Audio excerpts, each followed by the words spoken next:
Saudara, kabur aja dulu menjadi ekspresi kaum muda yang patah hati karena sulit mendapatkan pekerjaan, pendapatan yang di bawah harga-harga kebutuhan, jengah dengan gaduh kebijakan PPN, ruwetnya dapat gas subsidi dan banyak situasi ekonomi yang kurang menguntungkan mereka. Nah, kalau teman-teman berpikir untuk pindah ke luar negeri saya malah meragukan nasionalisme kalian. Biarin lah hashtag apa-apa, masa hashtag kita peduliin. Mau kabur aja lah, jangan balik lagi. Bangsa yang besar adalah bangsa yang tidak pernah melupakan sejarahnya. Sebelum bernama Indonesia, wilayah kita dikenal sebagai Nusantara. Saat itu, sistem pemerintahnya masih feodal, berupa kerajaan dan kesultanan yang sering bersaing satu sama lain. Di tengah kondisi itu, pada tahun 1602 masuklah VOC, sebuah kongsi dagang dari Belanda dengan tujuan utama mencari keuntungan ekonomi di Indonesia.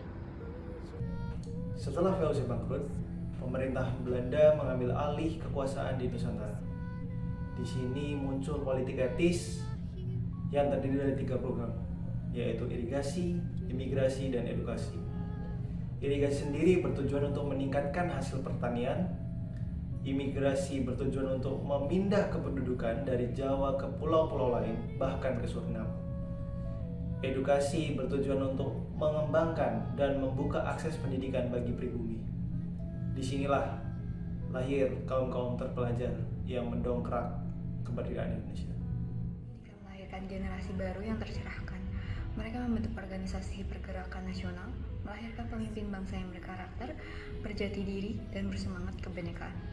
Dari kesadaran inilah lahir konsensus dasar berbangsa dan bernegara.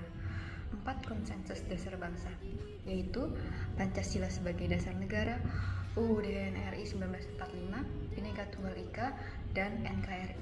Namun, setelah merdeka, tantangan kita tidak berhenti. Ada perubahan geopolitik global, bahkan perang antar negara yang mempengaruhi posisi Indonesia. Ada pula pihak-pihak yang masih menolak ideologi Pancasila. Transisi demokrasi kita belum tuntas. Masih ada kesenjangan pemahaman. Belum lagi masalah kemiskinan, kesenjangan pendidikan, serta pemahaman wawasan Nusantara yang masih lemah.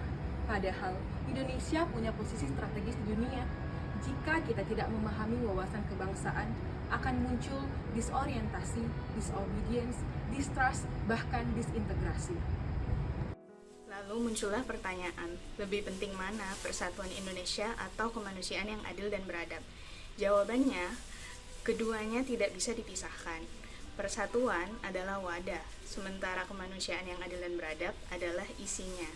Persatuan tanpa keadilan hanya melahirkan kesatuan yang rapuh. Keadilan tanpa persatuan tidak akan punya kekuatan. Inilah sebabnya kenapa 4 konsensus dasar bangsa harus selalu kita jaga. Sayangnya, di kalangan anak muda kita muncul fenomena yang sering disebut gerakan kabur aja dulu. Artinya, ketika ada tantangan, bukannya menghadapi dengan semangat nasionalisme, malah lari dari tanggung jawab. Fenomena ini terjadi karena kurangnya pemahaman sejarah, lemahnya wawasan kebangsaan, serta hilangnya rasa percaya diri. Padahal, jika generasi muda tidak siap menghadapi tantangan, bagaimana masa depan bangsa bisa tegak? Nasionalisme sejatinya bukan kabur, melainkan berani menghadapi.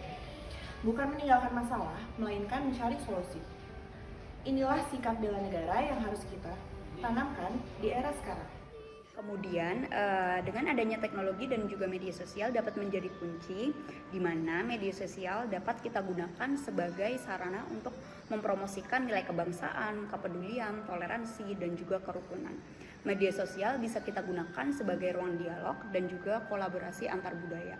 Bayangkan jika generasi muda kita menggunakan media sosial bukannya untuk menyebarkan hoaks atau kabur dari masalah, melainkan menggunakan untuk memperkuat persatuan. Kalau hal itu terjadi, media sosial akan menjadi sarana yang nyata untuk kita menghadirkan semangat kebangsaan di era modern ini. Itulah bentuk nasionalisme di era digital, di mana nasionalisme yang tidak ketinggalan zaman dan juga tetap berpijak pada 4 konsensus dasar bangsa.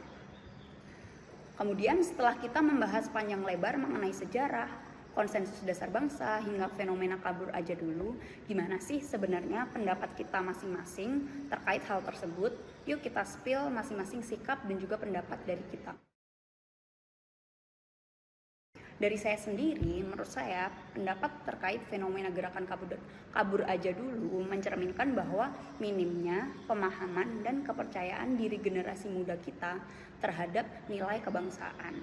Sikap saya sendiri adalah saya menegaskan bahwa sangat pentingnya menumbuhkan semangat menghadapi tantangan, bukannya malah menghindar. Kabur aja dulu bukan sekedar pelarian, tapi cermin dari kekecewaan.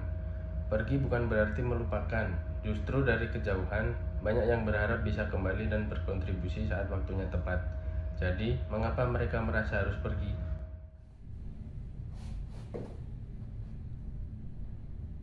Hashtag kabur aja dulu merupakan sebuah fenomena yang seharusnya tidak kita jadikan hinaan atau candaan.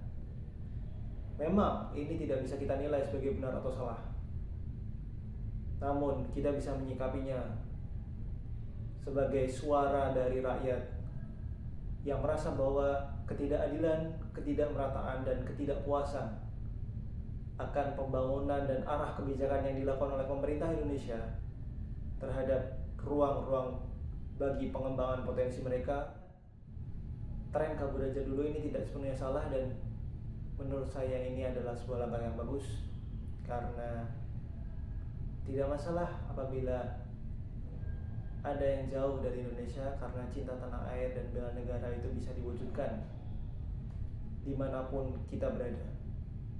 Contohnya misalnya kita di luar negeri, kita tetap bisa menggunakan baju tradisional, kain tradisional, mengikuti upacara bendera 17 Agustus, menggunakan hak pilih ketika ada pesta demokrasi.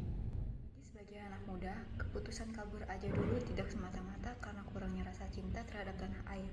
Justru, pilihan tersebut lahir dari keinginan untuk mendapatkan pengalaman baru, mengasah keterampilan, mencari lingkungan kerja yang lebih mendukung perkembangan pribadi maupun profesional, serta mencari kehidupan yang lebih layak. Tidak dapat dipungkiri, ada sejumlah tantangan yang mereka lihat di Indonesia, mulai dari keterbatasan lapangan kerja, kesenjangan ekonomi, hingga isu tata kelola yang kerap menjadi bahan perbincangan publik.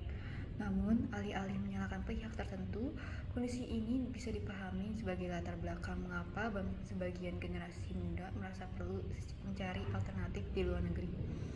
Di sisi lain, tidak sedikit juga anak muda yang memilih berkarya di Indonesia. Mereka percaya bahwa justru di tengah berbagai tantangan tersebut, kontribusi nyata dibutuhkan untuk membawa perubahan. Kedua pilihan ini sah dan wajar, karena pada dasarnya setiap individu memiliki jalan hidup dan strategi berbeda dalam mewujudkan mimpi mereka. Fenomena kabur aja dulu sebaiknya bukan sebagai bentuk pengkhianatan, melainkan sebagai proses alami mobilitas global di era modern. Yang lebih penting adalah bagaimana Indonesia mampu menciptakan ekosistem sehat, inklusif, dan memberikan peluang yang adil, sehingga suatu hari nanti mereka yang sempat kabur justru kembali dengan membawa pengetahuan, jejaring, dan kontribusi positif bagi tanah air. Kita, generasi muda Indonesia, mari bersama membangun negeri.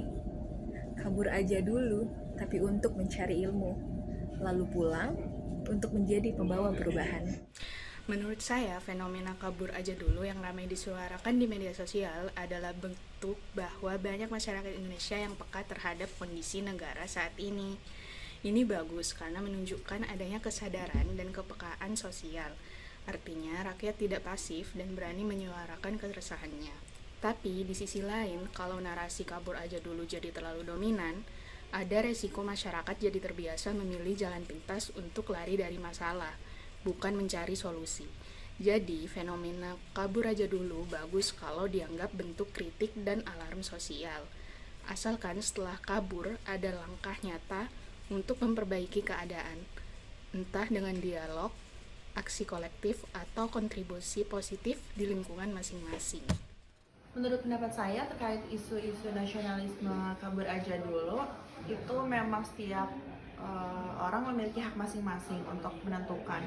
Apabila orang tersebut menentukan haknya untuk pergi ke luar negeri, sebetulnya menurut saya masih bersikap nasionalis, karena mereka yang pergi ke luar negeri itu sudah menyumbangkan devisa negara dan juga turut memperkenalkan budaya Indonesia di kancah internasional.